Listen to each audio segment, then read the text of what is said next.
Diretamente do Centro de Conferências na Praça do Templo em Salt Lake City, esta é a sessão da manhã de sábado da Conferência Geral Anual número 186 de A Igreja de Jesus Cristo dos Santos dos Últimos Dias, com oradores selecionados dentre as autoridades gerais e os líderes gerais da Igreja. A música para esta sessão será oferecida pelo Coro do Tabernáculo Mormon. Membros e líderes da Igreja vieram de todas as partes do mundo para receber conselhos e instruções dos líderes gerais da Igreja. Esta transmissão é um serviço público fornecido pela Bonneville Distribution. É proibida qualquer reprodução, gravação, transcrição ou outro uso deste programa sem autorização por escrito. O presidente Dieter F. Uchtdorf, segundo conselheiro na primeira presidência da Igreja, dirigirá esta sessão. Queridos irmãos e irmãs, queridos amigos, sejam bem-vindos à sessão da manhã de sábado da Conferência Geral Anual número 186 de A Igreja de Jesus Cristo dos Santos dos Últimos Dias. Damos calorosas boas-vindas aos membros e amigos que participam da conferência no mundo todo. É um dia lindo de primavera aqui em Salt Lake City. Nosso querido presidente e profeta Thomas S. Monson, que preside a conferência, pediu-me que eu dirigisse esta sessão. Reconhecemos as autoridades gerais e os líderes gerais que estarão presentes durante a conferência e damos-lhes as boas-vindas. A música para esta sessão será oferecida pelo Coro do Tabernáculo Mormon sob a regência de Mac Wilberg e Ryan Murphy, com Richard Elliott e Andrew Unsworth ao órgão.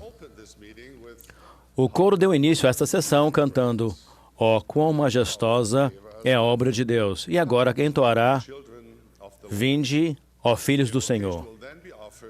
A oração de abertura será então oferecida pela irmã Linda K. Burton, presidente-geral da Sociedade de Socorro. Em seguida, o coro cantará "O Amor do Salvador".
Our beloved Father in heaven. Nosso amado Pai Celestial, estamos muito felizes de estar aqui nesta manhã de primavera. Nós o amamos e amamos Teu Filho e lhe agradecemos por seu sacrifício expiatório e ressurreição, que nos dá esperança. celebramos sua vida, que nos leva a Ti ao seguirmos a Ele. Somos felizes por estar com profetas e reveladores e pedimos uma bênção sobre nosso profeta Thomas S. Monson, dele que possa dar a força que ele precisa nessa sessão de conferência. Nós viemos aqui para aprofundar nosso discipulado, que possamos melhorar ao seguir em frente no caminho que leva-nos de volta a Ti. Ajuda-nos a sentir Teu Espírito, que possamos ser ensinados pelo Espírito Santo, que possamos fazer melhor ao nos esforçarmos para ser dignos da segunda vinda de Teu Filho. Oramos por Teu Espírito, em nome de Jesus Cristo. Amém.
Teremos agora a honra de ouvir o presidente Henry B. Eyring, primeiro conselheiro na primeira presidência. Ele será seguido pela irmã Mary R. Durham, segunda conselheira na presidência geral da primária. Depois, o elder Donald L. Hallstrom, da primeira dos 70, falará a nós.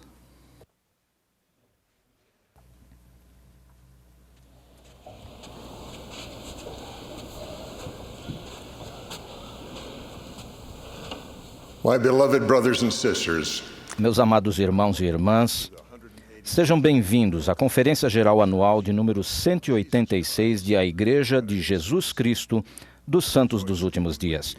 Regozijo-me por estar com vocês e dou-lhes as boas-vindas.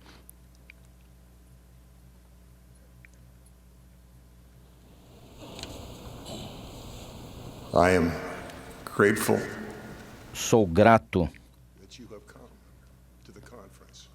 que você tenha vindo à conferência para sentir a inspiração dos céus e sentir Jesus Christ. o Espírito de nosso Pai Celestial e de Jesus Cristo. Are millions of disciples of Jesus Christ Esta conferência, que se estende pelo mundo todo, reúne milhões de discípulos de Jesus Cristo que estão sob o convênio de sempre se lembrarem dele e de servi-lo. Pelo milagre da tecnologia moderna, a distância do tempo e do espaço desaparece. Reunimos-nos como se todos estivéssemos juntos num grande salão. Porém, mais importante do que o fato de estarmos reunidos é em seu nome de quem o fazemos. O Senhor prometeu que, mesmo com o grande número de discípulos que há na terra hoje, Ele estaria próximo de nós. Disse a seu pequeno grupo de discípulos em 1829, em verdade vos digo, onde 2 ou 3 estiverem reunidos em meu nome, tratando de alguma coisa, eis que ali estarei no meio deles. Assim também estou no meio de vós. now numbering more than 1 or 2. Bem mais do que 1 ou 2, uma multidão de seus discípulos está reunida nesta conferência. E, conforme prometido, o Senhor está em nosso meio. Como Ele é um ser ressuscitado e glorificado, não está fisicamente em todos os lugares em que os santos se reúnem, mas pelo poder do Espírito, podemos sentir que Ele está aqui conosco hoje. Onde e quando sentimos a proximidade do Senhor depende de cada um de nós. Ele deu esta instrução. E também, em verdade, vos digo, meus amigos, deixo-vos estas palavras para que pondereis em vosso coração com este mandamento que vos dou, de que me invoqueis enquanto estou perto. Achegai-vos a mim e achegar-me-ei a vós. Procurai-me diligentemente e achar-me-eis. Pedi e recebereis. Batei e ser-vos-á aberto. Conheço pelo menos 2 pessoas que nos ouvem hoje que desejam essa bênção do fundo do coração. Elas vão procurar sinceramente estar mais próximas do Senhor durante esta conferência. Cada uma delas me escreveu. Suas cartas chegaram ao meu escritório na mesma semana, implorando o mesmo tipo de ajuda. Ambas são conversos na igreja e receberam anteriormente um claro testemunho do amor de Deus, o Pai, e de seu Filho Jesus Cristo, o Salvador do mundo. Sabem que o profeta Joseph Smith organizou a igreja por revelação direta de Deus e que as chaves do santo sacerdócio foram restauradas. Cada uma delas sentiu um testemunho de que essas chaves se encontram na igreja hoje em dia. Prestaram esse solene testemunho para mim por escrito. Contudo, ambas lamentaram o fato de que os sentimentos de amor pelo Senhor e do amor dele por elas estão diminuindo. Ambas queriam do fundo do coração que eu as ajudasse a reconquistar a alegria e o sentimento de serem amadas que tinham quando vieram para o reino de Deus. Ambas expressaram o temor de que, se não conseguissem obter por completo esses sentimentos de amor pelo Salvador e por sua igreja novamente, as tribulações e as provações que enfrentam acabariam dominando sua fé.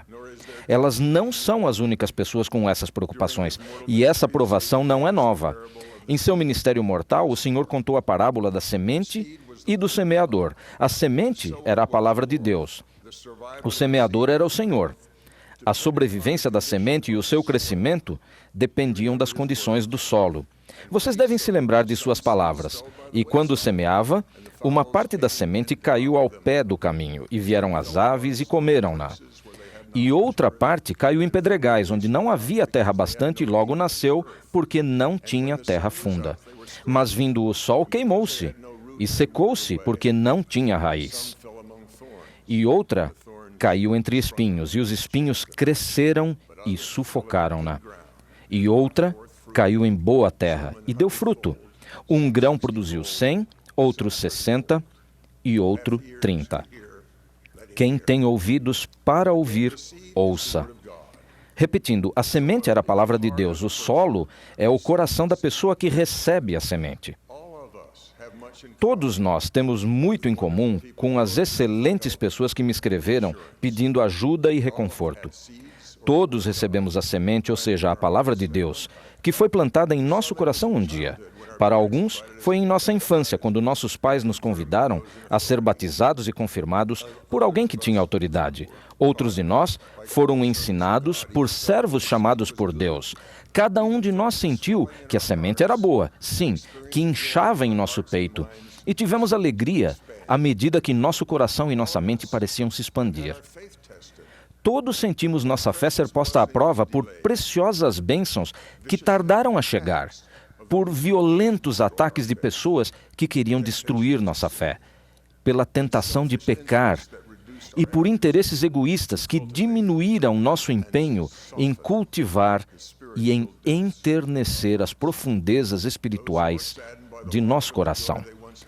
Aqueles que se entristecem com a perda da alegria que um dia tiveram são abençoados. Alguns não percebem o definhamento da fé dentro de si. Satanás é esperto. Àqueles que ele deseja que sejam miseráveis, declara que a alegria que outrora sentiam era uma ilusão infantil. A mensagem que quero deixar hoje a todos nós é de que teremos uma preciosa oportunidade nos próximos dias de escolher enternecer o coração e de receber e nutrir a semente. A semente é a palavra de Deus, e ela será derramada sobre todos os que ouvirem, verem e lerem o que acontecerá nesta conferência.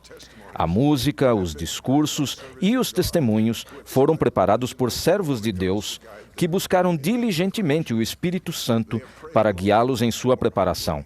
Eles oraram por mais tempo e com maior humildade à medida que os dias da conferência se aproximavam. Oraram para ter a capacidade de incentivá-los a fazer as escolhas que vão criar em seu coração um solo mais fértil para que a boa palavra de Deus cresça e seja frutífera. Se escutarem com o Espírito, seu coração será enternecido, sua fé fortalecida e sua capacidade de amar o Senhor aumentada. Sua escolha de orar com pleno propósito de coração vai transformar sua experiência pessoal nas sessões da conferência e nos dias e meses subsequentes. Muitos de vocês já começaram a fazer isso. No início desta sessão, vocês fizeram mais do que apenas ouvir a oração. Acrescentaram sua fé ao pedido de que desfrutemos a bênção de ter o Espírito Santo derramado sobre nós. Ao acrescentarem seu pedido silencioso em nome de Jesus Cristo, vocês se aproximaram dele. Esta é a conferência dele. Somente o Espírito Santo pode nos trazer as bênçãos que o Senhor deseja para nós. Em seu amor por nós, ele prometeu que poderemos sentir isto. E tudo o que disserem, quando movidos pelo Espírito Santo, será a Escritura, será a vontade do Senhor, será a mente do Senhor, será a palavra do Senhor, será a voz do Senhor e o poder de Deus para a salvação. Eis que esta é a promessa do Senhor a vós, ó meus servos. Portanto, tende bom ânimo e não temais, porque eu, o Senhor, estou convosco e ficarei ao vosso lado. E testificareis de mim, Jesus Cristo, que eu sou o Filho do Deus vivo, que eu fui, que eu sou e que eu virei. Vocês podem orar e acrescentar sua fé toda vez que um servo de Deus se aproximar do púlpito para que a promessa do Senhor que está na seção 50 de Doutrina e Convênio se cumpra.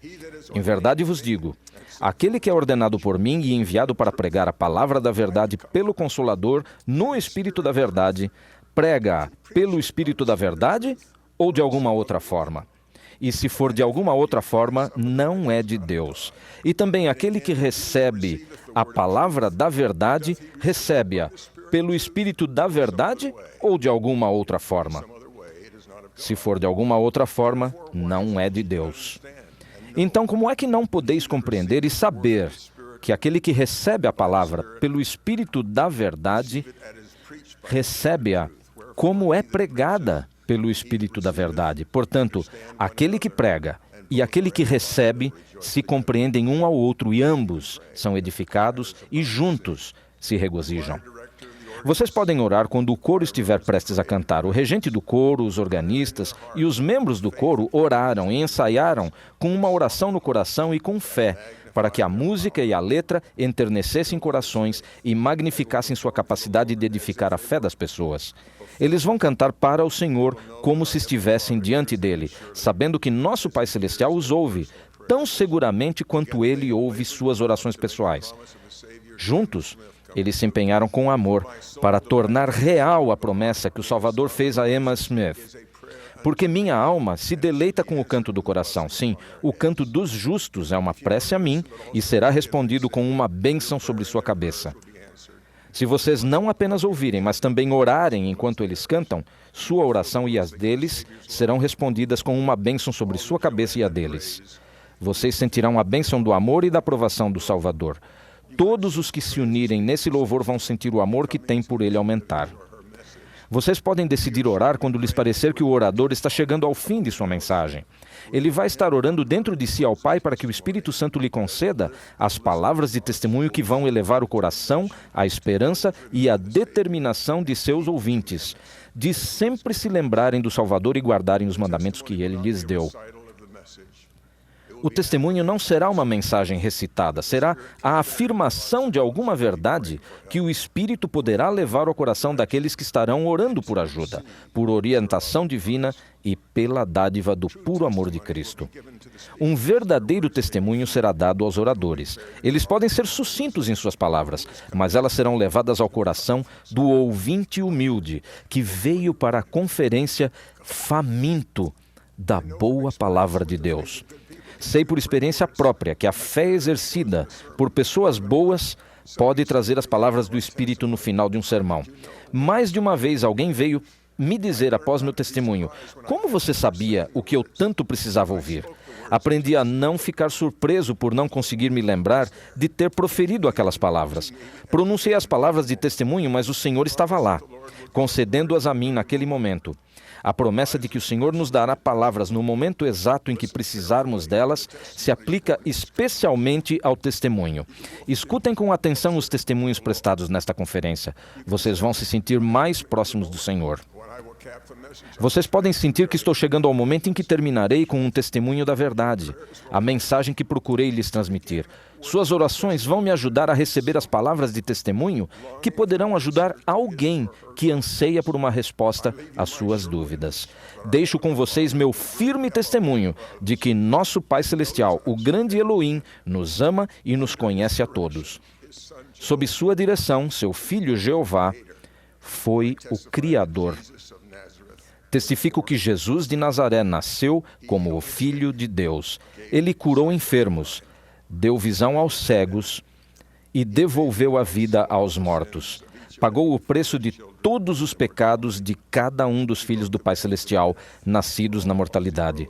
Rompeu as cadeias da morte para todos, ao erguer-se do sepulcro naquele primeiro domingo de Páscoa. Ele vive hoje, um Deus ressuscitado e glorioso. Esta é a única igreja verdadeira e ele é sua principal pedra de esquina. Thomas S. Monson é seu profeta para o mundo todo. Os profetas e apóstolos que vocês ouvirão nesta conferência falam em nome do Senhor. Eles são seus servos, autorizados para agir em nome dele. Ele vai adiante de seus servos no mundo. Sei disso. E presto testemunho disso em nome dele, sim. O nome sagrado de Jesus Cristo. Amém.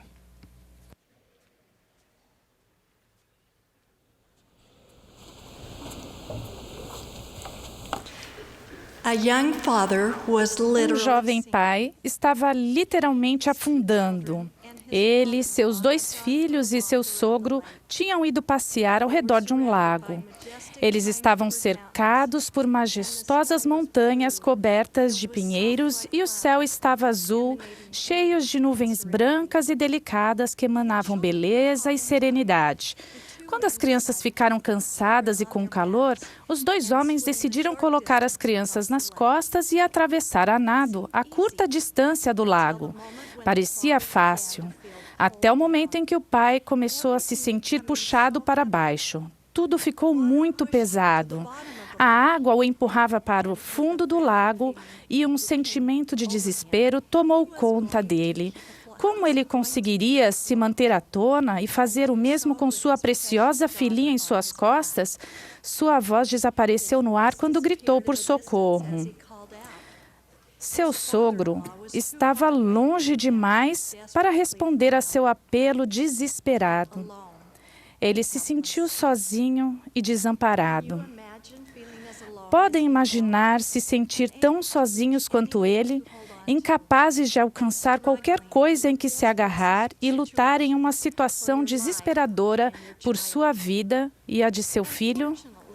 Infelizmente, todos nós experimentamos esse sentimento de alguma forma quando nos encontramos em situações em que desesperadamente precisamos encontrar ajuda para sobreviver e salvar aqueles a quem amamos. Quase em pânico, ele percebeu que seus sapatos encharcados de água estavam deixando-o pesado. Enquanto buscava se manter à tona, começou a tentar tirar os sapatos pesados de seus pés. No entanto, era como se eles estivessem presos por sucção. A água inchara os cadarços, apertando o nó ainda mais. No que pode ter sido seu último momento de desespero, ele conseguiu forçar os sapatos para fora de seus pés. E, finalmente, eles se soltaram, caindo rapidamente no fundo do lago. Livre do grande peso que o puxava para baixo, ele imediatamente impulsionou a si mesmo e a sua filha. Agora, ele conseguia nadar para frente, movendo-se em direção à segurança na outra margem do lago. Às vezes, todos podemos nos sentir como se estivéssemos nos afogando. A vida pode ser dura. O mundo em que vivemos é ruidoso e cheio de atividade. Se não tivermos cuidado, as coisas deste mundo ocuparão o tempo e o espaço das coisas espirituais. Como podemos seguir o exemplo desse pai e nos livrar de um pouco do peso do mundo que carregamos, para que mantenhamos a cabeça de nossos filhos e a nossa própria mente preocupada fora da água? Como podemos, como o pai nos aconselhou, deixar todo o impedimento? Como podemos preparar nossos filhos para o dia em que eles não mais poderão se agarrar a nós e a nosso testemunho, quando serão eles que estarão nadando? Uma resposta surge quando reconhecemos essa fonte divina de força. É uma fonte muitas vezes subestimada. Ainda assim, ela pode ser usada diariamente para aliviar nossa carga e orientar nossos filhos preciosos. Essa fonte é o dom orientador do Espírito Santo. Aos 8 anos de idade, as crianças podem ser batizadas. Elas aprendem a respeito do batismo e fazem um convênio com Deus.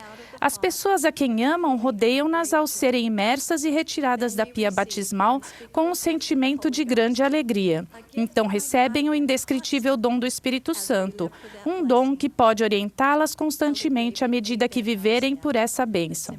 O elder David A. Bednar disse: a simplicidade dessa confirmação pode fazer com que deixemos de perceber sua importância. Estas 4 palavras, recebe o Espírito Santo, não são uma afirmação passiva, mas sim uma injunção do sacerdócio, uma admoestação autorizada para agir e não simplesmente para receber a ação. As crianças têm um desejo natural de fazer o bem e de serem boas. Podemos sentir sua inocência, sua pureza. Elas também têm uma grande sensibilidade à voz mansa e delicada. Em 3º Nef 26, o Salvador nos mostra a capacidade espiritual das crianças. E soltou-lhes a língua, e disseram grandes e maravilhosas coisas a seus pais, maiores até do que as que ele revelara ao povo. E o povo viu e ouviu essas crianças. Sim, até crianças de colo a colo abriram a boca e proferiram coisas maravilhosas. Como nós, pais, aumentamos a capacidade espiritual de nossos pequeninos? Como podemos ensiná-los a se livrar de influências mundanas e confiar no Espírito quando não estamos com eles e estão sozinhos nas águas profundas de sua vida? Gostaria de compartilhar com vocês algumas ideias. Em primeiro lugar, podemos ajudá-los a perceber quando eles estão ouvindo e sentindo o Espírito. Vamos voltar no tempo do Velho Testamento para ver como Eli fez exatamente isso por Samuel. O jovem Samuel, por 2 vezes, ouviu uma voz e correu para Eli dizendo: "Eis-me aqui, não te chamei eu", respondeu Eli. Mas Samuel ainda não conhecia o Senhor e ainda não lhe tinha sido manifestada a palavra do Senhor. Na 3ª vez, ele percebeu que o Senhor tinha chamado Samuel e instruiu-lhe que dissesse: "Fala, Senhor, porque o teu servo ouve." Samuel estava começando a sentir, a reconhecer e a escutar a voz do Salvador. Porém, esse jovem rapaz não começou a compreender até que Eli facilitou tal reconhecimento. E por ter sido ensinado, Samuel foi capaz de se familiarizar com a voz mansa e delicada.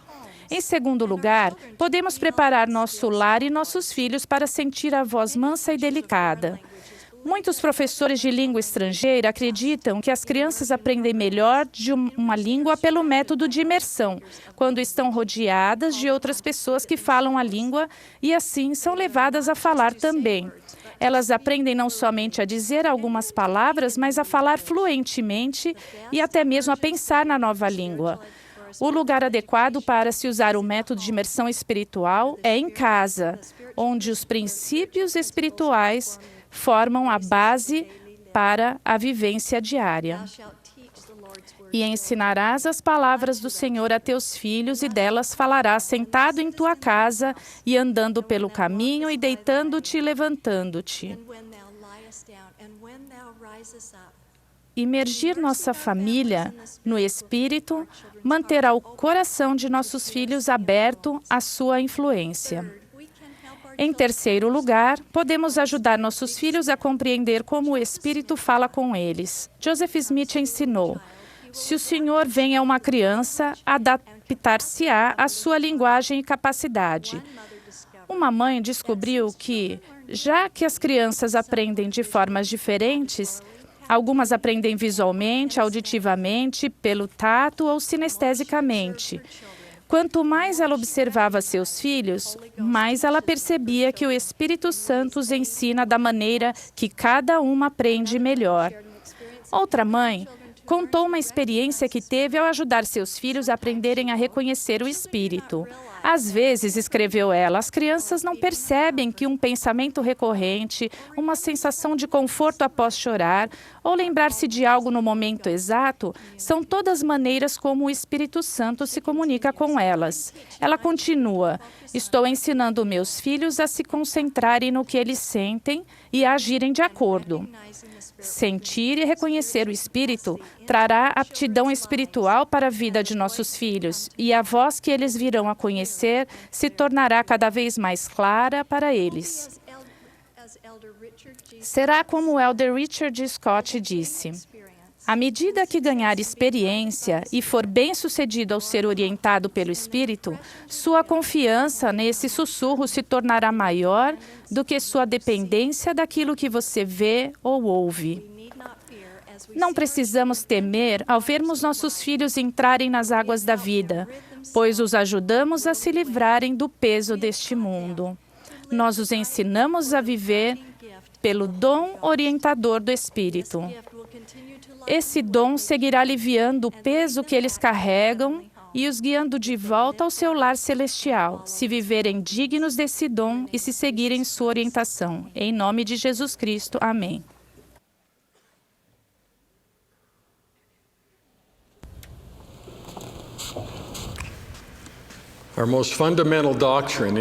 Nossa doutrina mais fundamental inclui o conhecimento de que somos filhos de um Deus vivo.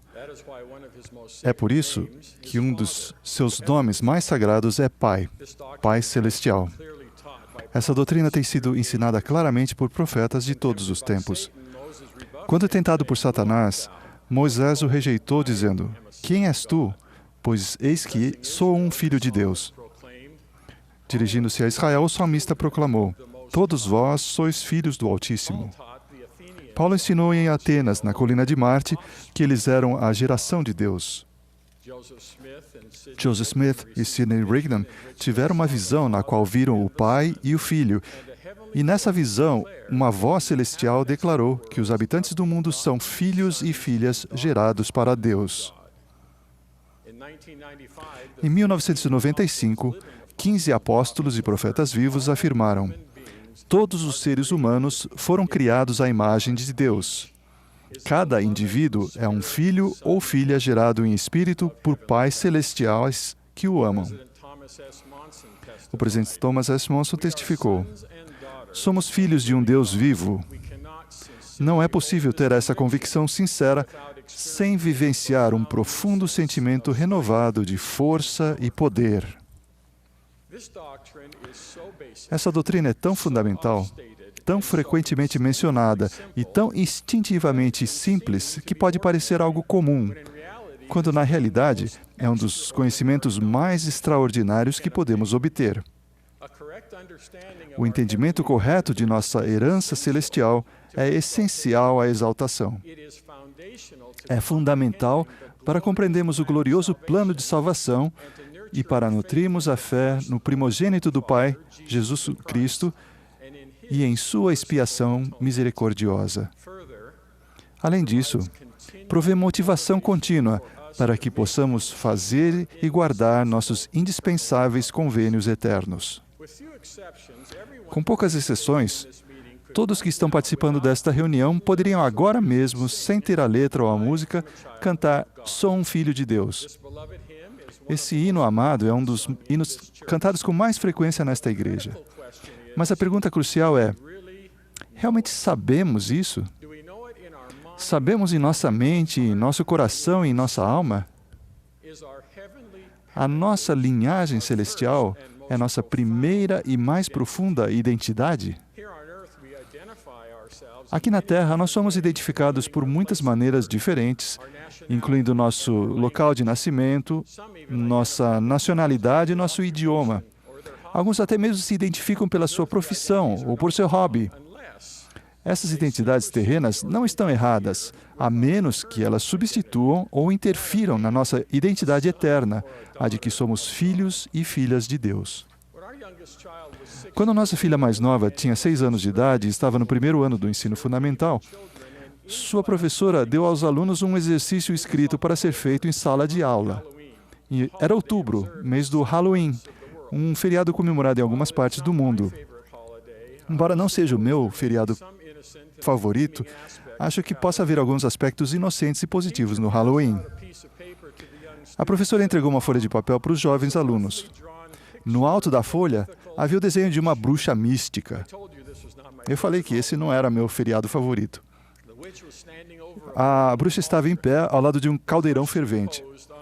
A pergunta usada na página para estimular a imaginação das crianças e para testar suas habilidades básicas de escrita era: você acabou de beber um copo da poção da bruxa.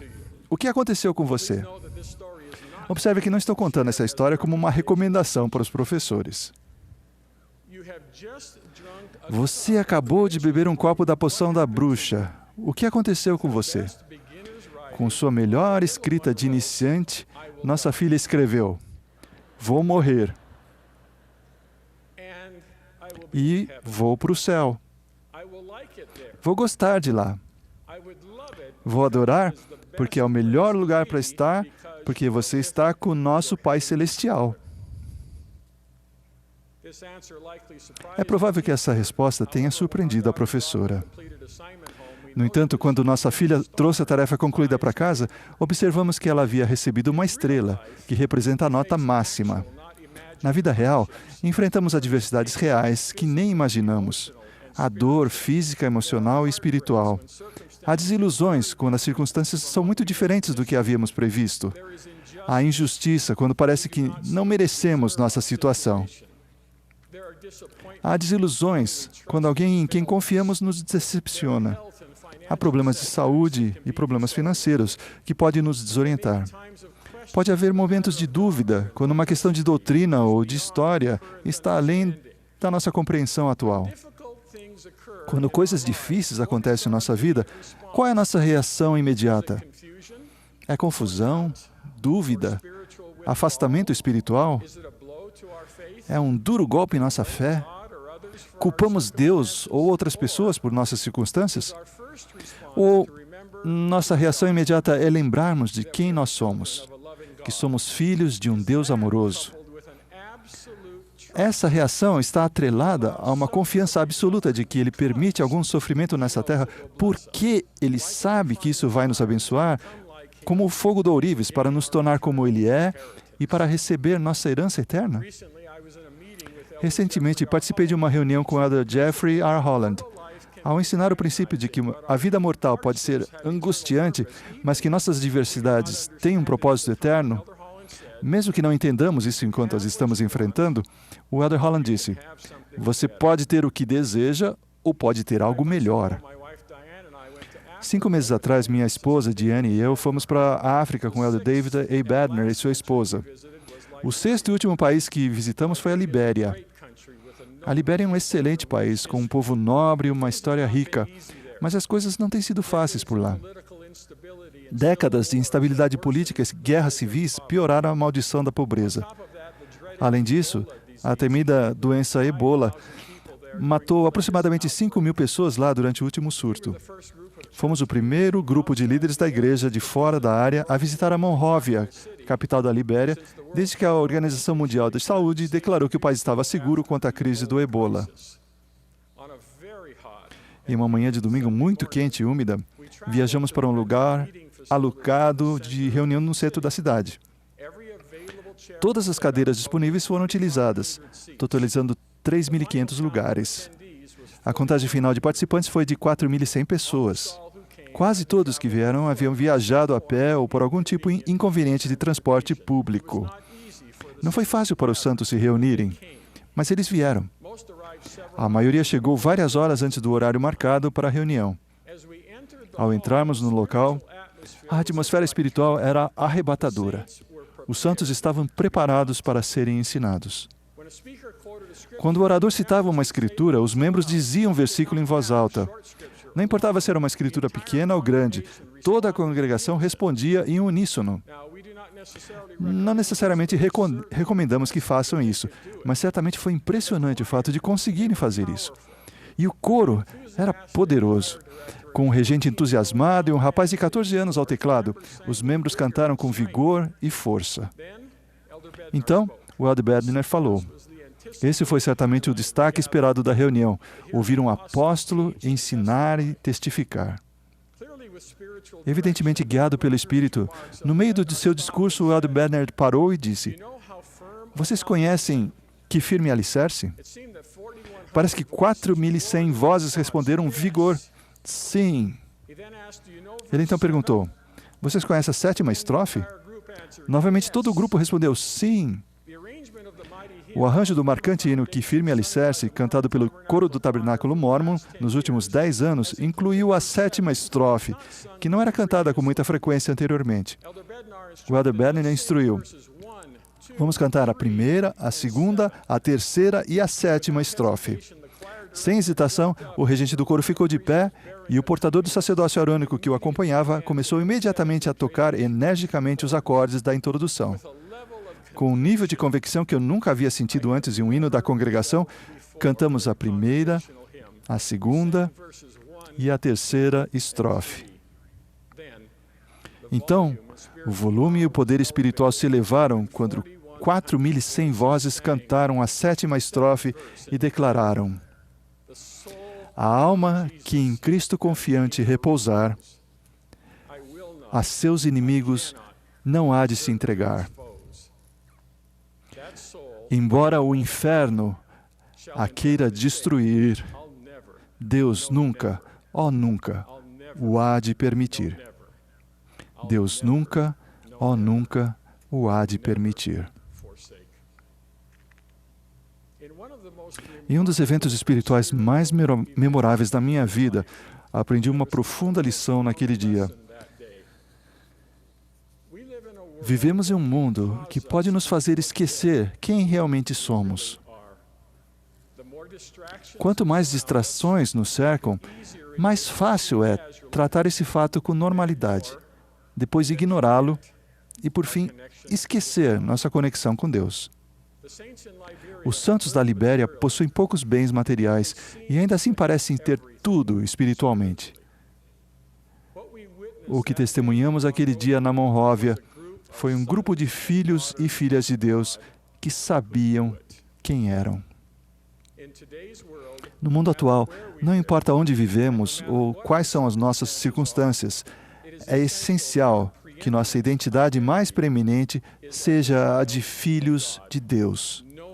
Saber isso permitirá que nossa fé floresça, motivará nosso arrependimento contínuo e fornecerá a força para sermos firmes e inamovíveis durante essa jornada mortal. Em nome de Jesus Cristo. Amém.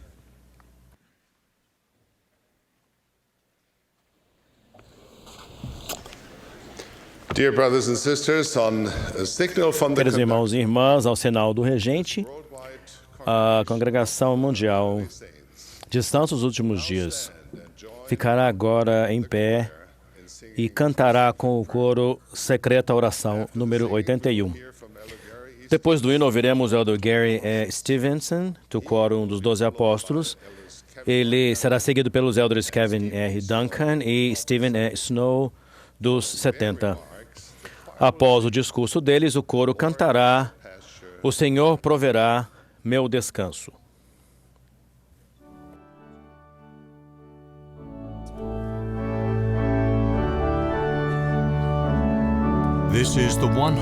Esta é a Conferência Geral Anual de número 186 de A Igreja de Jesus Cristo dos Santos dos Últimos Dias.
Enquanto o sol da tarde de inverno escondia-se por trás do extenso monte coberto de neve, o vento frio da montanha ardia em nosso rosto, impulsionando-nos a encontrar o nosso carro o mais rápido possível no estacionamento da estação de esqui.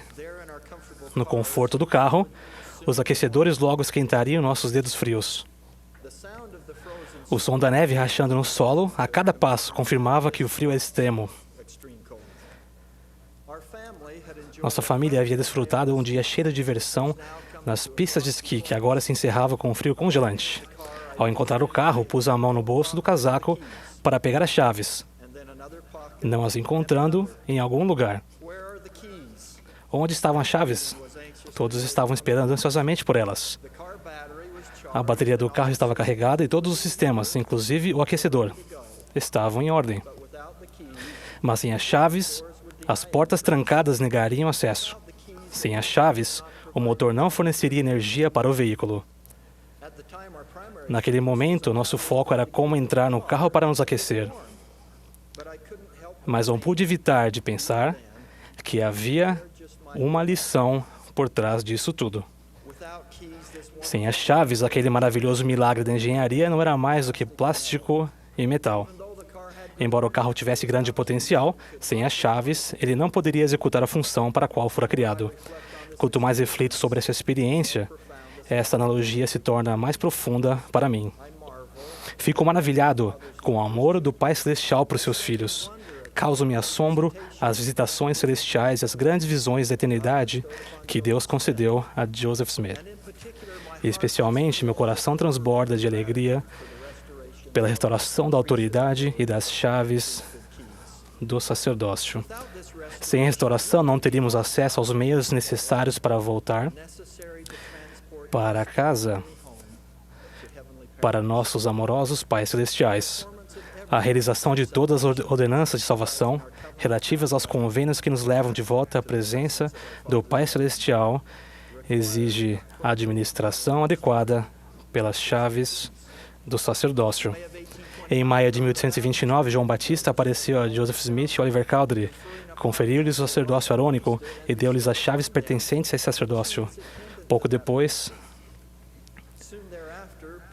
Pedro, Tiago e João conferiram a eles o sacerdócio de Melquisedeque e suas chaves. Quase 7 anos depois, num domingo, no templo de Kirtland, apenas uma semana após sua dedicação, o Senhor Jeová apareceu em glória a Joseph e Oliver. Em seguida, Moisés, Elias e Elias o profeta, que entregaram suas chaves e dispensações. A autoridade e as chaves que foram restauradas estavam perdidas há séculos, do mesmo modo que nossa família ficou trancada para fora do carro por causa das chaves perdidas.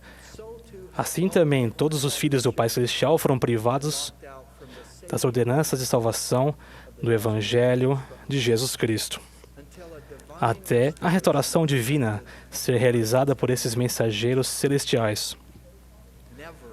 Nunca mais teremos de fazer a pergunta: onde estão as chaves? Num belo dia de outono do ano passado, visitei a serena floresta localizada no nordeste da Pensilvânia, conhecida nas escrituras como Harmony, onde João Batista apareceu a Joseph Smith e Oliver Cowdery e restaurou o sacerdócio arônico. Fui também às margens do rio Susquehanna, onde Joseph e Oliver, investidos com autoridade e chaves, foram batizados. Perto desse mesmo rio, Pedro, Tiago e João conferiram a eles o sacerdócio de Melquisedeque e suas respectivas chaves. Esses locais, assim como a primeira casa de Joseph e Emma, que foi reconstruída, onde a maior parte do livro de Mórmon foi traduzida, a casa dos pais de Emma, perto dali, e o centro de visitantes incorporado a uma nova capela, formam o local da restauração do sacerdócio, dedicado pelo presidente Russell M. Nelson em setembro do ano passado. Nesse lugar, senti o poder e realidade dos eventos celestiais que ocorreram naquele solo sagrado. Aquela experiência me fez refletir, estudar e orar a respeito da autoridade e das chaves do sacerdócio, despertando em mim o desejo de falar aos rapazes e às moças da igreja sobre como a autoridade do sacerdócio e as chaves restauradas pode abençoá-los. Primeiro, seria útil entender esses termos. O sacerdócio, ou a autoridade do sacerdócio, foi definido como o poder e a autoridade de Deus, e o maior poder que existe nesta terra. Há também uma definição para as chaves do sacerdócio. As chaves do sacerdócio são a autoridade que Deus concedeu aos líderes do sacerdócio para dirigir, controlar e governar a utilização de seu sacerdócio na terra. As chaves do sacerdócio controlam o exercício da autoridade do sacerdócio. As ordenanças que criam um registro na igreja exigem chaves e não podem ser feitas sem autorização. Walter Oaks ensinou que, no final, é o Senhor Jesus Cristo quem possui todas as chaves do sacerdócio, porque dele é o sacerdócio. Ele é quem determina quais chaves são delegadas aos seres mortais e como essas chaves devem ser usadas. Agora, dirigindo-me aos rapazes e às moças, ponderei 3 maneiras pelas quais vocês podem encontrar as chaves, ou usar as chaves e a autoridade do sacerdócio para abençoar sua vida e a de outras pessoas. A primeira é preparar-se para o serviço missionário. Meus jovens irmãos e irmãs, talvez vocês não percebam, mas as chaves do sacerdócio da coligação de Israel, restauradas por Moisés, permitem que façamos a obra missionária nessa dispensação. Pense no exército de cerca de 75 mil missionários de tempo integral trabalhando no campo sob a direção dessas chaves. Com isso em mente, lembrem-se de que nunca é cedo demais para se prepararem para o serviço missionário. A primeira presidência aconselhou: os rapazes do sacerdócio arônico devem esforçar-se diligentemente para preparar-se para representar o Senhor como missionários. As moças também podem se preparar, mas não estão sob a mesma obrigação de servir que os rapazes. Toda preparação que fizerem, servindo ou não como missionários de tempo integral, trará benefícios a vocês ao servirem como membros missionários. A segunda forma de encontrar as chaves é frequentar o templo. As chaves seladoras restauradas pelo profeta Elias, do Velho Testamento, permitem a realização de ordenanças nos templos sagrados. As ordenanças feitas nesses templos permitem que indivíduos e famílias retornem à presença dos nossos pais celestiais. Incentivamos vocês, rapazes e moças, a pesquisarem o nome de seus antepassados e a realizarem batismos vicários por eles no templo. Percebemos que isso está sendo feito em um número significativo e sem precedentes no mundo inteiro. Os batistérios e muitos templos ficam lotados de rapazes e moças de manhã até à noite. As chaves do sacerdócio são usadas para unir as famílias para sempre, à medida que as ordenanças sagradas são realizadas nos templos. Vocês conseguem ver a reação entre a restauração das chaves do sacerdócio e as bênçãos? Ao se envolverem nessa obra, vão perceber que o Senhor participa de todos os detalhes desse trabalho. Para ilustrar isso, há pouco tempo soube de uma mãe que leva os filhos regularmente ao templo para realizar batismos vicários. Certo dia, quando a família terminara de fazer os batismos, estava saindo do templo. Um homem entrou na área do batistério com um lote enorme de nomes de seus próprios familiares. Percebendo que não havia mais ninguém no batistério para ajudá-lo com esses nomes, um oficiante do templo foi falar com a família, que já estava de saída, e perguntou aos jovens se eles poderiam voltar, trocar de roupa mais uma vez e ajudar nesses batismos. Eles concordaram de boa vontade à medida que os filhos realizavam os batismos. A mãe começou a reconhecer os nomes dos falecidos e, para espanto de todos, percebeu que o lote de nomes que aquele homem trouxera também era de antepassados de sua família. Este é um exemplo de ternas misericórdias. Há 2 semanas, o templo de Provo City Center foi dedicado, tornando-se o 150º templo da igreja em funcionamento no mundo. Observamos que quando o presidente Monson foi apoiado com apóstolos, em 63 havia 12 templos em funcionamento na igreja. Os templos estão cada vez mais próximos de vocês. No entanto, para os que moram longe ou cujas circunstâncias não permitam uma frequência assídua ao templo, mantenham-se sempre dignos de frequentá-lo. Vocês podem realizar um trabalho importante fora dos templos, ao pesquisar e enviar nomes de seus familiares. Finalmente, número 3, prossigam com fé. profeta Abraão do Velho Testamento recebeu uma grande bênção do Senhor em sua dispensação, às vezes chamada de convênio abraâmico. Milhares de anos depois, as bênçãos do Evangelho dadas a Abraão em sua dispensação foram restauradas. Isso ocorreu quando o profeta Elias apareceu a Joseph Smith e Oliver Cowdery no templo de Kirtland. Por meio dessa restauração, cada um de vocês tem acesso às grandes bênçãos prometidas a Abraão. Essas bênçãos podem ser suas se permanecerem fiéis e viverem de maneira digna. No livreto Para o Vigor da Juventude, a primeira presidência dá algumas instruções bastante práticas sobre como prosseguir com fé. Vou resumir alguns conselhos. Para ajudar você a tornar-se tudo o que o Senhor deseja que se torne, ajoelhe-se toda manhã e toda noite em oração a seu Pai Celestial. Estude as Escrituras todos os dias e aplique em sua vida o que leu. Esforce-se todos os dias para ser obediente. Em todas as circunstâncias, siga os ensinamentos dos profetas. Seja humilde e disposto a ouvir o Espírito Santo. Após o conselho da primeira presidência, há uma promessa que leva àquelas que recebemos por intermédio das bênçãos de Abraão. Se fizer essas coisas, o Senhor fará muito mais por sua vida do que você poderia fazer por si só. Ele vai aumentar suas oportunidades, expandir sua visão e fortalecê-lo. Ele dará a ajuda de que necessita para enfrentar suas provações e seus desafios. Você vai adquirir um testemunho mais forte e sentir a verdadeira alegria que advém de conhecer seu Pai Celestial e seu Filho, Jesus Cristo, e de sentir seu amor por você. Resumindo, prepare-se para o serviço missionário, frequente o templo e prossigam com fé. Vamos agora concluir por onde começamos, presos no estacionamento gelado e perguntando onde estão as chaves. A propósito, mais tarde, eu milagrosamente encontrei as chaves que haviam caído do meu bolso na montanha. O Senhor nos mostrou que Ele não nos deixará desamparados no frio congelante. Sem as chaves e a autoridade para guiar-nos em segurança de volta a Ele. Se vocês forem como eu, vão muitas vezes perguntar a si mesmos na vida diária: onde estão as chaves do carro, do escritório, da casa ou do apartamento? Quando isso acontece comigo, eu não consigo evitar um sorriso, pois, enquanto procuro pelas chaves, acabo refletindo sobre as chaves restauradas do sacerdócio. E o presidente Thomas S. Monson, a quem apoiamos como profeta, vidente e revelador, e a única pessoa na Terra que possui e está autorizado a exercer todas as chaves.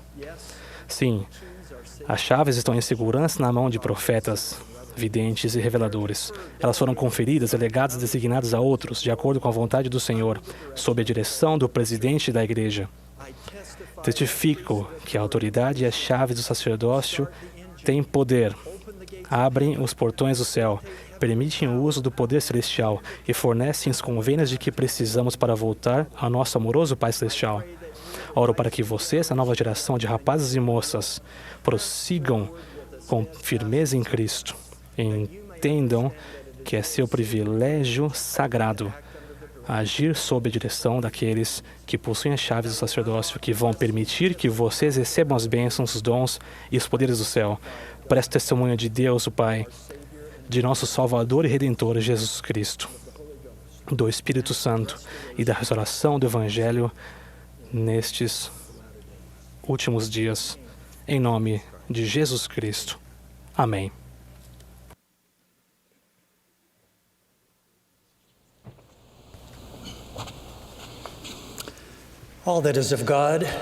Tudo o que é de Deus engloba o amor, a luz e a verdade.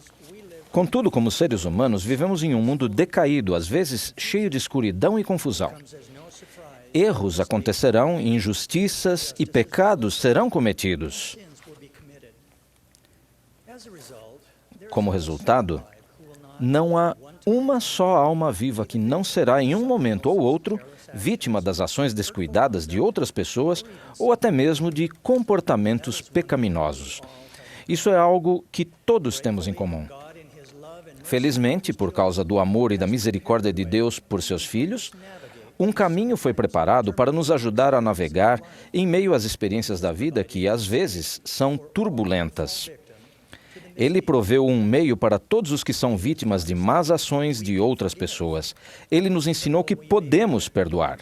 Mesmo que tenhamos sido vítimas uma vez, não precisamos ser vítimas pela segunda vez, carregando o fardo do ódio, amargura, dor, ressentimento ou até mesmo da vingança. Podemos perdoar e podemos ser livres. Muitos anos atrás, enquanto consertava uma cerca, uma pequena lasca de madeira entrou em meu dedo. Fiz uma pequena tentativa de tirar a lasca e pensei que a havia tirado, mas aparentemente não consegui. Com o passar do tempo, a pele encobriu a lasca, criando um caroço em meu dedo. Era irritante e às vezes doloroso. Anos mais tarde, finalmente decidi tomar uma atitude. Tudo o que fiz foi simplesmente aplicar uma pomada no caroço e cobri-lo com uma atadura. Repeti esse processo frequentemente. Um dia, ao remover a armadura, a lasca havia sido removida do meu dedo. Imaginem minha surpresa. A pomada suavizou a pele e proporcionou uma saída para aquilo que estava causando as dores há tanto tempo. Depois que a lasca foi removida, o dedo se curou rapidamente e até hoje não há marcas do ferimento. De modo semelhante, um coração rancoroso abriga muita dor desnecessariamente. Quando aplicarmos o bálsamo curador da expiação do Salvador, ele abranda nosso coração e nos ajuda a mudar. Ele pode curar a alma ferida. Estou convencido de que a maioria de nós quer perdoar, mas achamos que é muito difícil fazê-lo. Quando passamos por uma injustiça, podemos ser rápidos em dizer: aquela pessoa errou. Eles merecem uma punição. Onde está a justiça? Pensamos erroneamente que se perdoarmos, de algum modo, a justiça não será feita e as punições serão evitadas. Esse simplesmente não é o caso. Deus infligirá uma punição justa, pois a misericórdia não pode roubar a justiça. Deus amorosamente assegura a você e a mim: deixai o julgamento somente para mim, porque ele é meu e eu o recompensarei. Mas que a paz seja convosco. Jacó, profeta do livro de Mórmon, também prometeu que Deus consolar-vos-á nas aflições e defenderá a vossa causa e enviará justiça sobre os que procuram a vossa destruição. Como vítimas, se formos fiéis, podemos ter um grande conforto em saber que Deus nos compensará por cada injustiça que sofrermos. O elder Joseph B. Wirthlin disse: o Senhor recompensa os fiéis por toda a perda que sofrem. Cada lágrima vertida hoje será compensada por 100 lágrimas de regozijo e gratidão. Ao nos esforçarmos para perdoar outras pessoas, devemos lembrar que estamos crescendo espiritualmente, porém, em níveis diferentes. Embora seja fácil observar as mudanças e crescimento no corpo físico, é difícil de ver o crescimento de nosso espírito. Uma chave para perdoar outras pessoas é tentar vê-las como Deus as vê. Às vezes, Deus pode abrir a cortina e nos abençoar com o dom de ver o coração, a alma e o espírito de alguém que nos ofendeu. Essa percepção pode até mesmo conduzir a um grande amor por aquela pessoa. As Escrituras nos ensinam que o amor de Deus por seus filhos é perfeito. Ele sabe o potencial que eles têm para o bem, não importa como foram no passado. Em todos os aspectos, não poderia ter existido um inimigo mais agressivo ou impiedoso dos seguidores de Jesus Cristo do que Saulo de Tarso. Ainda assim, quando Deus mostrou para Saulo a luz e a verdade, não houve um discípulo do Salvador mais dedicado, entusiasmado e destemido. Saulo se tornou o apóstolo Paulo. Sua vida é um maravilhoso exemplo de que Deus vê as pessoas não apenas como são no momento, mas como elas podem se tornar. Todos nós temos em nossa vida indivíduos como Saulo sendo um Paulo em potencial. Podem imaginar como nossa família, comunidade e até o mundo em geral podem mudar se todos tentarmos ver um ao outro como Deus nos vê? Frequentemente olhamos para quem nos ofende do mesmo modo que olhamos para um iceberg. Vemos apenas uma ponta e não o que está abaixo da superfície. Não sabemos tudo o que está acontecendo na vida da outra pessoa. Não conhecemos o seu passado, não sabemos sobre suas dificuldades, não sabemos quais são as dores que carregam. Irmãos e irmãs, por favor, não me interpretem mal. Perdoar não é tolerar. Não justificamos o mau comportamento de alguém ou permitimos que nos maltrate por causa de suas dificuldades, dores e fraquezas, mas podemos obter maior compreensão e paz quando vemos com uma perspectiva maior. Certamente, aqueles que são menos maduros espiritualmente podem realmente cometer erros graves. Mesmo assim, nenhum de nós deve ser definido apenas pelas piores coisas que já fizemos. Deus é o juiz perfeito. Ele vê além da superfície. Ele conhece a todos e tudo vê. Ele disse: eu, o Senhor, perdoarei a quem desejo perdoar, mas de vós é exigido que perdoeis a todos os homens. O próprio Cristo, quando foi acusado injustamente e em seguida foi brutalmente agredido, espancado e deixado sofrendo na cruz, naquele exato momento disse: Pai, perdoa-lhes, porque não sabem o que fazem. Em nossa falta de visão, às vezes descobrimos que é fácil desenvolver ressentimentos contra pessoas que não agem ou pensam do mesmo modo que nós. Podemos ter atitudes intolerantes com base em coisas superficiais, como torcer para equipes de esporte rivais, ter visões políticas ou crenças religiosas diferentes.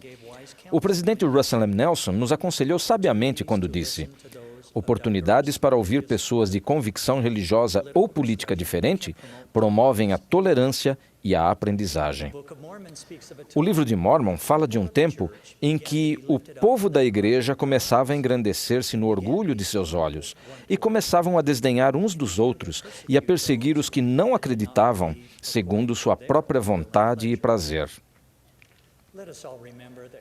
Lembremo-nos de que Deus não olha para a cor do uniforme nem para o partido político. Em vez disso, Amon declarou: Deus observa todos os filhos dos homens e conhece todos os seus pensamentos e intenções. Irmãos e irmãs, nas competições da vida, se vencermos, que seja com graça. Se perdermos, que seja com graça.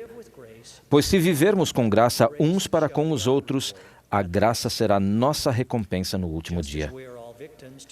Assim como todos somos vítimas dos maus comportamentos de outras pessoas uma vez ou outra, também, às vezes, somos os culpados. Todos cometemos erros e precisamos da graça, da misericórdia e do perdão. Precisamos nos lembrar de que o perdão de nossos próprios pecados e ofensas estão condicionados a perdoarmos outras pessoas.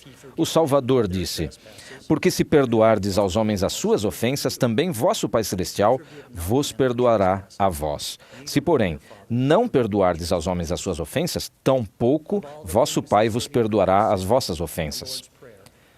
De todas as coisas que o Salvador poderia ter dito na oração do Pai Nosso, que é notavelmente curta, é interessante que ele escolheu incluir: e perdoa-nos as nossas dívidas, assim como nós perdoamos aos nossos devedores. O perdão é o motivo principal de Deus ter enviado o seu Filho. Portanto, vamos nos regozijar com sua oferta de curar a todos nós.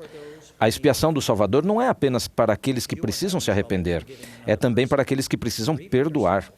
Se estiver com dificuldade para perdoar alguém, peça ajuda a Deus. O perdão é um glorioso princípio de cura. Não precisamos ser vítimas duas vezes. Podemos perdoar. Testifico do amor e da paciência duradouros de Deus por todos os seus filhos e do desejo seu de que amemos uns aos outros como Ele nos ama. Ao fazê-lo, vamos romper a escuridão deste mundo para a glória e majestade de seu reino no céu. Seremos livres, em nome de Jesus Cristo. Amém.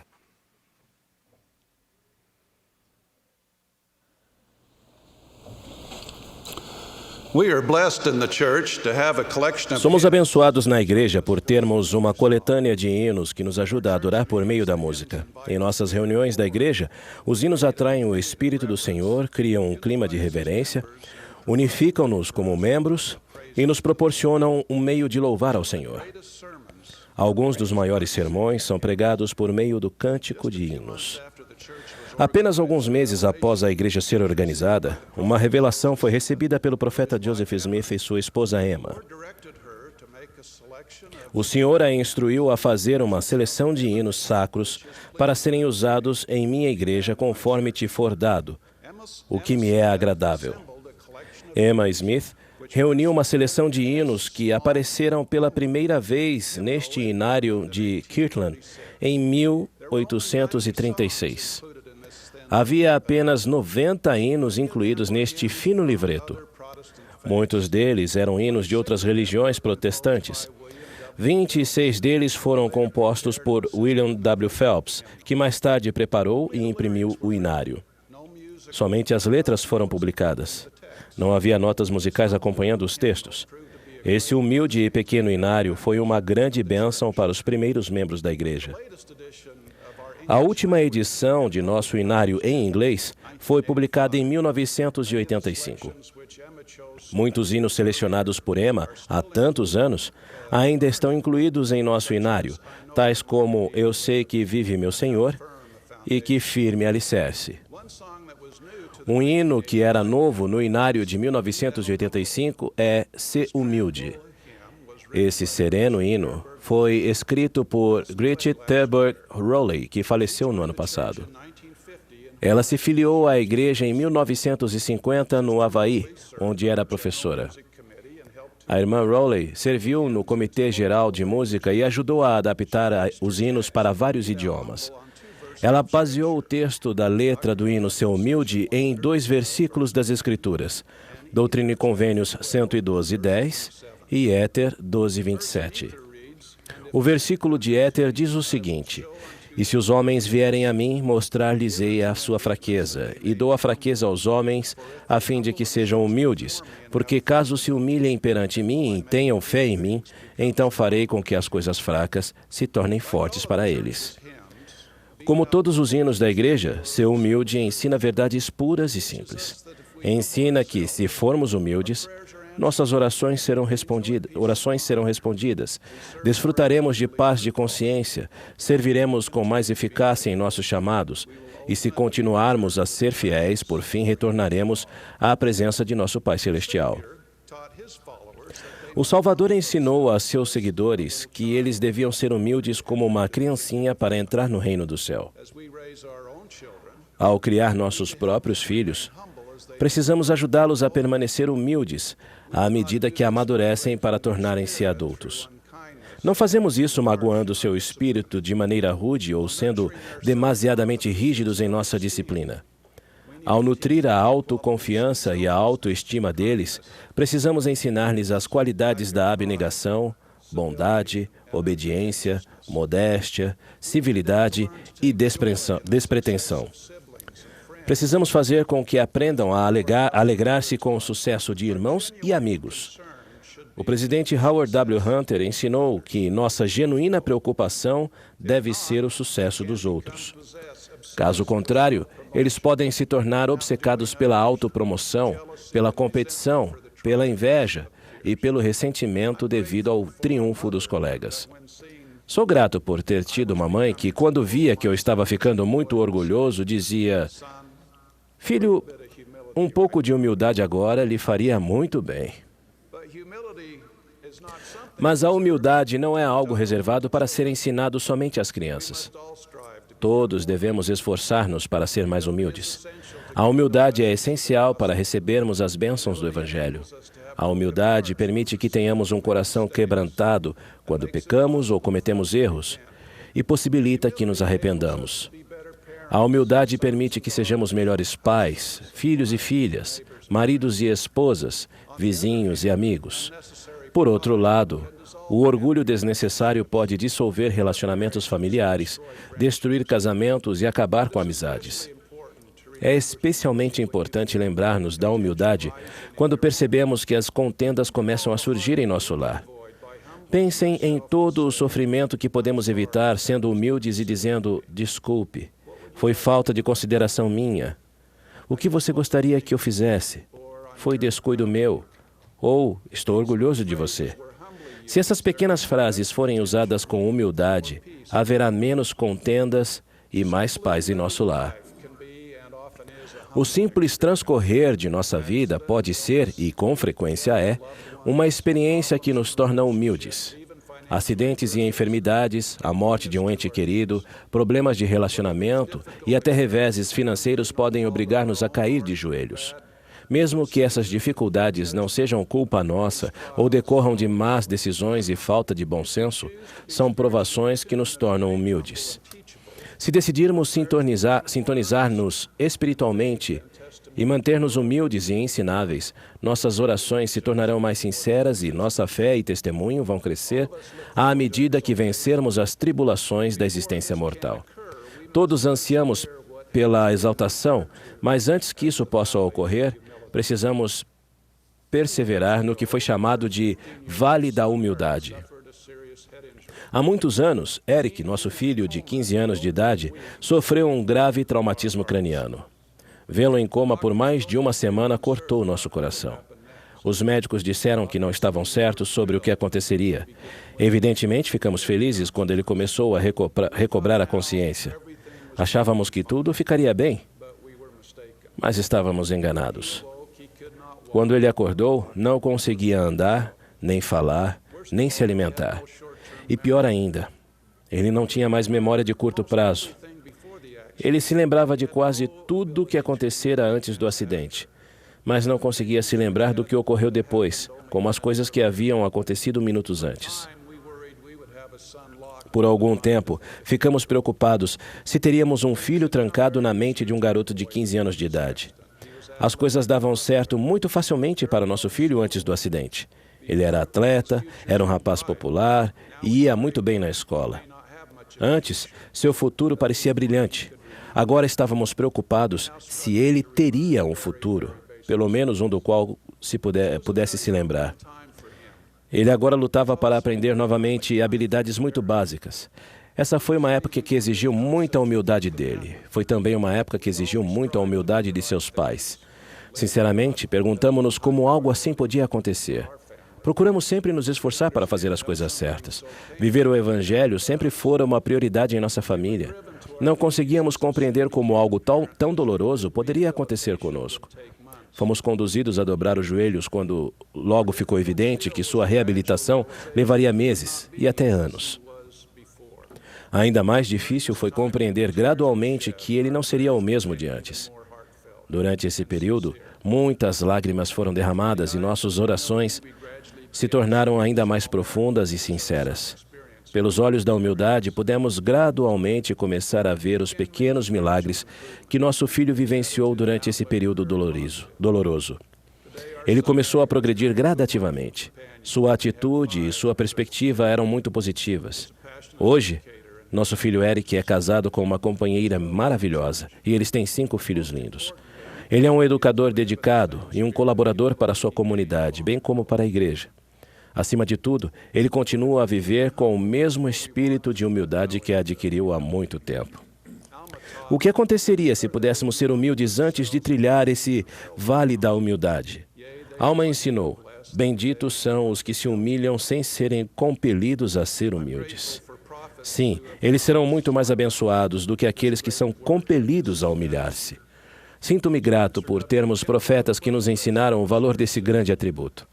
O presidente Spencer W. Kimball, 12º presidente da igreja, disse: como alguém se torna humilde? A meu ver, precisamos ser constantemente lembrados de nossa dependência. De quem somos dependentes? Do Senhor. Como lembrar-nos disso? Por meio da real, constante, reverente e grata oração. Não é de admirar que o hino favorito do presidente Kimball era Careço de Jesus. O elder Dallin H. Oaks contou que esse era o hino de abertura mais cantado pelas autoridades gerais no templo durante seus primeiros anos no Quórum dos 12. Ele disse: imaginem o impacto espiritual de um pequeno grupo de servos do Senhor cantando esse hino antes de orar, pedindo a orientação dele, a fim de cumprir suas enormes responsabilidades. Presto testemunho da importância da humildade em nossa vida. Também sou grato por pessoas como a irmã Gretchen Rowley, que escreveu palavras e músicas inspiradoras que nos ajudam a aprender a doutrina do Evangelho de Jesus Cristo, que inclui a humildade. É minha oração que todos nos esforcemos para ter humildade em nossa vida, a fim de nos tornarmos melhores pais, filhos e filhas e seguidores de nosso Salvador. Que tudo isso possa fazer parte de nossas vidas. Em nome de Jesus Cristo. Amém.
We thank all who have participated. Agradecemos a todos os que participaram nesta manhã e expressamos gratidão especial ao Coro Tabernáculo Mormon pela bela música.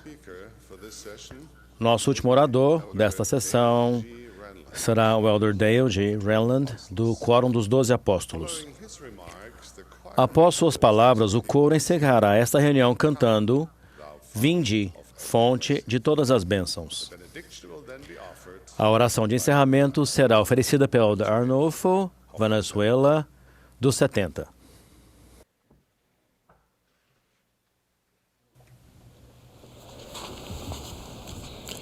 My dear brothers and sisters, Meus queridos irmãos e irmãs, quando eu morava na África, procurei o conselho do Elder Wilford W. Anderson, dos 70, sobre como ajudar os santos que vivem na pobreza. Das excelentes ideias que ele compartilhou comigo, aqui está uma. Quanto maior a distância entre o doador e o recebedor, mais aquele que recebe desenvolve um senso de direito de posse. Esse princípio é fundamental para o sistema de bem-estar da igreja. Quando os membros não conseguem suprir suas próprias necessidades, eles recorrem primeiro à família. Depois, se necessário, pode também procurar os líderes locais da igreja para obter ajuda com suas necessidades materiais. Os familiares e os líderes locais da igreja conhecem melhor os que precisam de ajuda. Muitas vezes enfrentam situações semelhantes e sabem qual é a melhor forma de ajudar. Devido à sua proximidade daqueles que doam, as pessoas que recebem ajuda de acordo com esse padrão sentem-se gratas e menos propensas a achar que têm direito a tais benefícios. O conceito, quanto maior a distância entre o doador e o recebedor, mais aquele que recebe desenvolve um senso de direito de posse, tem também aplicações espirituais profundas. Nosso Pai Celestial e seu Filho Jesus Cristo são os supremos doadores. Quanto mais nos distanciamos deles, mais achamos que temos direito às coisas. Começamos a achar que merecemos a graça e que eles nos devem bênçãos. Ficamos mais propensos a olhar à nossa volta, a identificar desigualdades e a nos aborrecer com isso, até nos sentir ofendidos por causa da injustiça que percebemos.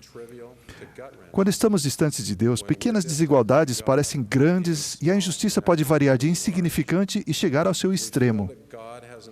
Sentimos que Deus tem a obrigação de consertar as coisas e consertá-las agora mesmo.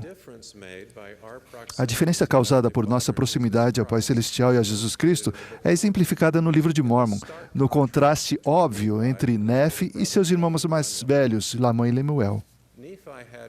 Nefe, tendo grande desejo de saber os mistérios de Deus, clamou, portanto, ao Senhor, e seu coração foi enternecido. Por outro lado, Lamã e Lemuel estavam distantes de Deus. Não o conheciam. Nefe aceitou designações desafiadoras sem reclamar, mas Lamã e Lemuel murmuravam a respeito de muitas coisas. Murmurar nas Escrituras é equivalente ao lastimar imaturo. A Escritura diz que murmuravam por desconhecerem a maneira de proceder daquele Deus que os havia criado.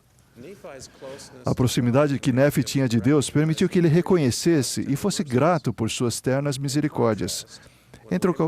Em contrapartida, quando Lamã e Lemuel viram as bênçãos de Nefe, enfureceram-se com ele, porque não compreendiam a maneira de proceder do Senhor.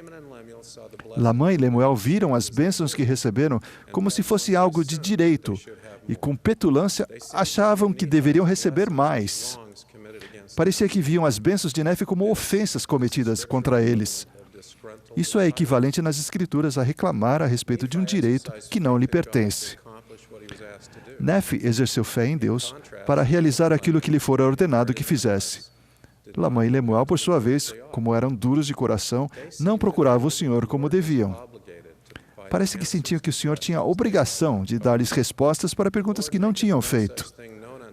O Senhor não nos dá a conhecer essas coisas, diziam eles, mas nem sequer se deram ao trabalho de perguntar. Nas Escrituras, isso é o mesmo que um ceticismo escarnecedor. Como estavam distantes do Salvador, Lamã e Lemuel murmuraram, tornaram-se hostis e perderam a fé. Eles achavam que a vida era injusta e que mereciam a graça de Deus. Em contraste, como estava próximo de Deus, Nefe deve ter percebido que a vida mais injusta de todas seria a de Jesus Cristo. Embora totalmente inocente, o Salvador foi quem mais sofreu.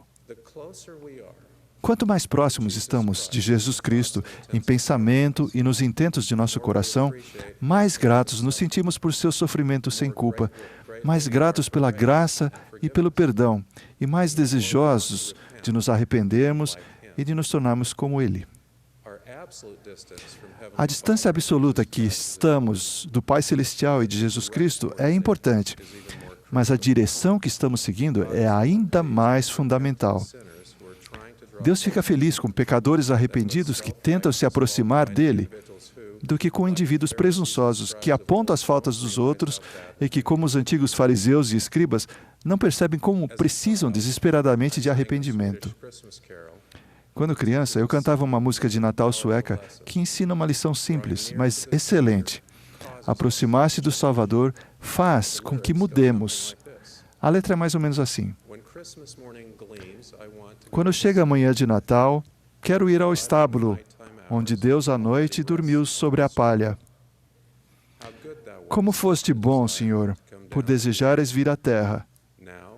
Agora, não quero mais desperdiçar com pecados os dias da minha infância.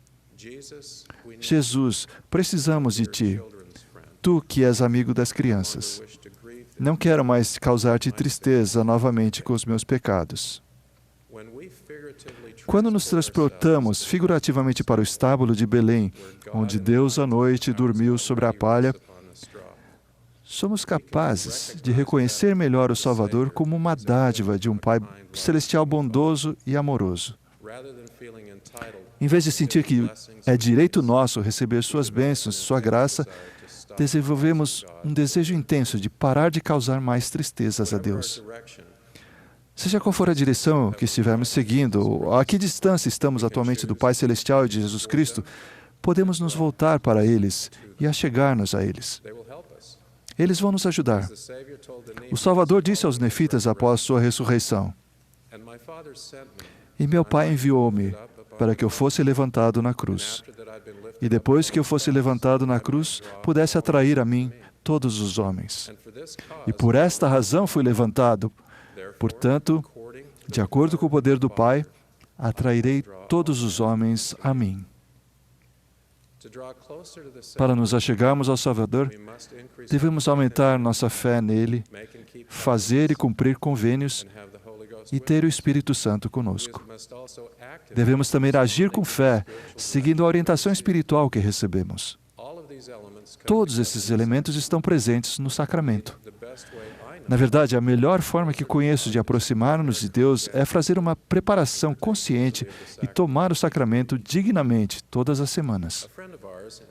Uma amiga nossa da África do Sul contou-nos como compreendeu isso. Quando Diane era recém-conversa, ela frequentava um ramo fora de Joanesburgo. Em um domingo, ao sentar-se com a congregação, a maneira como a capela foi construída fez com que o diácono não a visse ao passar o sacramento. Diane ficou triste, mas não disse nada. Outro membro percebeu o ocorrido e comentou com o presidente do ramo após a reunião. Quando a escola dominical começou, Diane foi conduzida a uma sala vazia. Um portador do sacerdócio entrou, ajoelhou-se, abençoou o pão e deu-lhe um pedaço. Ela comeu. Ele se ajoelhou de novo e abençoou a água e passou-lhe um copinho. Ela bebeu. Depois disso, Diana pensou imediatamente em duas coisas. Primeiro, ele, o portador do sacerdócio, fez isso só para mim. E depois, sim, ele, o Salvador, fez isso só por mim. Diana sentiu o amor do Pai Celestial. Sua percepção de que o sacrifício do Salvador foi só para ela ajudou a sentir-se próxima dele e despertou-lhe um profundo desejo de ter aquele sentimento no coração, não somente aos domingos, mas todos os dias. Percebeu que, embora ela se sentasse em uma congregação para tomar o sacramento, os convênios que renovava cada domingo eram individuais. O sacramento ajudou e continua a ajudar a Diane a sentir o poder do amor de Deus, a reconhecer a mão do Senhor em sua vida e a aproximar-se do Salvador. O Salvador identificou o sacramento como indispensável para um alicerce espiritual. Ele disse: "E dou-vos um mandamento de que façais estas coisas", tomar o sacramento, "e fazendo sempre estas coisas, abençoados sois, porque estáis edificados sobre a minha rocha. Mas todos aqueles dentre vós que fizerem mais ou menos do que isso não estão edificados sobre a minha rocha, mas edificados sobre um alicerce de areia. E quando as chuvas descerem, e as inundações chegarem, e os ventos soprarem e baterem contra eles, cairão." Jesus não disse: "Se as chuvas descessem, e as inundações chegarem, e os ventos soprarem", mas quando? Ninguém está imune às dificuldades da vida. Todos nós precisamos da segurança que sentimos ao tomarmos o sacramento. No dia da ressurreição do Salvador, 2 discípulos viajavam para uma vila chamada Emaús. Sem ser reconhecido, o Salvador juntou-se a eles. Enquanto caminhavam, ele lhes ensinou por meio das Escrituras. Quando chegaram a seu destino, convidaram-no para jantar com eles. E aconteceu que, estando com eles à mesa, tomando o pão, o abençoou e partiu e deu-o a eles. Abriram-se-lhe então os olhos e o reconheceram, e ele desapareceu de diante deles. E disseram um para o outro: "Porventura não ardia em nós o nosso coração quando pelo caminho nos falava e quando nos abria as Escrituras?" E na mesma hora, levantando-se, retornaram para Jerusalém e acharam congregados os 11 apóstolos e os que estavam com eles. E então eles testificaram aos apóstolos que ressuscitou verdadeiramente o Senhor. E eles lhes contaram o que lhe acontecera no caminho, e como por eles foi reconhecido no partir do pão. O sacramento realmente nos ajuda a conhecer o Salvador. Também nos ajuda a lembrar de seu sofrimento e inocência. Se a vida fosse realmente justa, vocês e eu jamais ressuscitaríamos. Jamais poderíamos comparecer limpos perante Deus. Quanto a isso, sou grato por a vida não ser justa. Ao mesmo tempo, declaro enfaticamente que, graças à expiação de Jesus Cristo, no final, no plano eterno das coisas, não haverá injustiça. Tudo que é injusto nesta vida pode ser corrigido. Nossa situação atual pode não mudar, mas por meio da compaixão, da bondade e do amor de Deus, todos receberemos mais do que merecemos, mais do que jamais conseguiríamos ganhar e mais do que jamais teríamos esperança de obter. Temos a promessa de que Deus enxugará de seus olhos toda lágrima e não haverá mais morte, nem pranto, nem clamor, nem dor, porque já as primeiras coisas são passadas. Seja qual for a situação de seu relacionamento com Deus, convido vocês a se achegarem mais ao Pai Celestial e a Jesus Cristo, os benfeitores e os doadores supremos de tudo que é bom. Convido-os a comparecer todas as semanas à reunião sacramental e a partilhar dos santos emblemas do corpo e do sangue do Salvador. Convido-os a sentir a proximidade de Deus, à medida que Ele se manifestar a vocês, como fez aos discípulos antigos, partindo o pão. Ao fazê-lo, prometo-lhes que vão se sentir mais próximos de Deus. As tendências naturais de lastimar, de reclamar direitos que não lhes pertencem e de ter uma atitude de ceticismo escarnecedor vão desaparecer. Essas atitudes serão substituídas por sentimentos de mais amor e de gratidão pelo Pai Celestial em nos dar seu Filho. Ao nos aproximarmos de Deus, o poder capacitador da expiação de Jesus Cristo fará parte de nossa vida. E tal como os discípulos no caminho de Emaús, veremos que o Salvador sempre esteve conosco. Presto testemunho e testifico disso em nome de Jesus Cristo. Amém.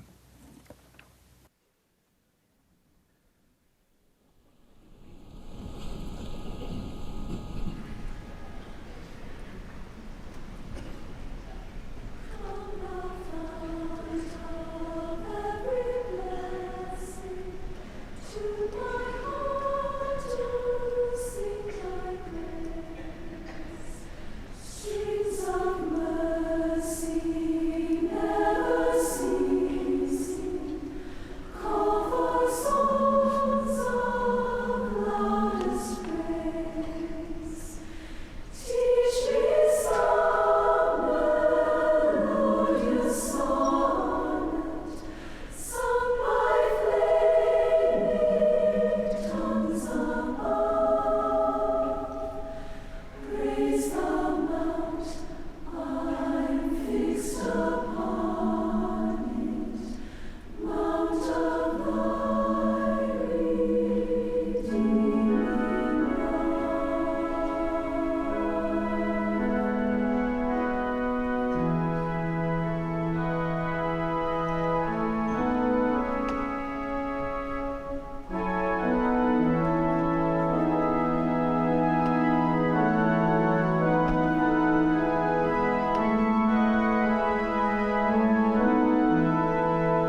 Our Father in heaven, Nosso Pai que estás nos céus, ao terminarmos essa sessão da Conferência Geral, expressamos nossa gratidão por essa música inspiradora e pelas palavras dadas a nós por meio de seus profetas, videntes e reveladores. Somos gratos por Teu Filho, Jesus Cristo, por Seu Evangelho restaurado. E também somos gratos por Tua Igreja, a Igreja de Jesus Cristo dos Santos dos Últimos Dias. Somos gratos por Teu profeta, o presidente Thomas S. Monson. Oramos por ele e por sua saúde. Também, Pai, pedimos-te pela segurança de todos os missionários que estão pregando o Teu Evangelho em muitas partes do mundo. Oramos e fazemos em nome de Teu Filho Jesus Cristo. Amém.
Esta foi uma transmissão da Conferência Geral Anual de número 186 de A Igreja de Jesus Cristo dos Santos dos Últimos Dias.